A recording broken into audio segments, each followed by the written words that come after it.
নমস্কার, কেমন আছেন সবাই? তো চলে আসলাম আবারও।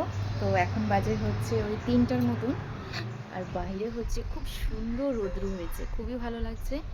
আর আজকে সকালবেলা এত বৃষ্টি হয়েছিল আমাদের এখানে যে কিছু বলার নেই।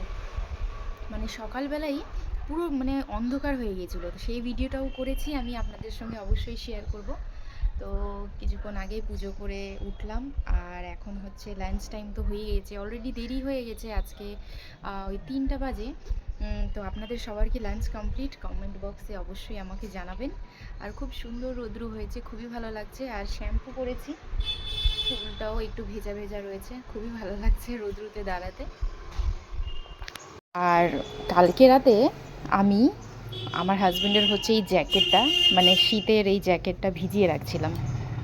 সকাল সকাল উঠে দেখি এত বৃষ্টি, আমি তো আর ভয়ই পেয়ে গেলাম যে যা কি হবে আজকে। তাও ঠাকুরের নাম নিয়ে কাজটা করলাম, মানে এটা যেহেতু এখন ভিজানো হয়ে গেছিলো কি আর করব। তো সকাল সকাল উঠে এটাকে ধুয়ে ফেলেছি, কিন্তু সকাল মানে 10টার পর, হ্যাঁ 10টা 10:30টার পর খুব সুন্দর রৌদ্র হয়েছে, খুবই ভালো লাগছে। আর রুমের পর্দাগুলোও ধুয়ে রাখছিলাম। এটা হচ্ছে আমার ছোট্ট একটা বাগান। সকালে উঠে অনেকটাই ভয় পেয়ে গেছিলাম যে আজকে রৌদ্র হবে না।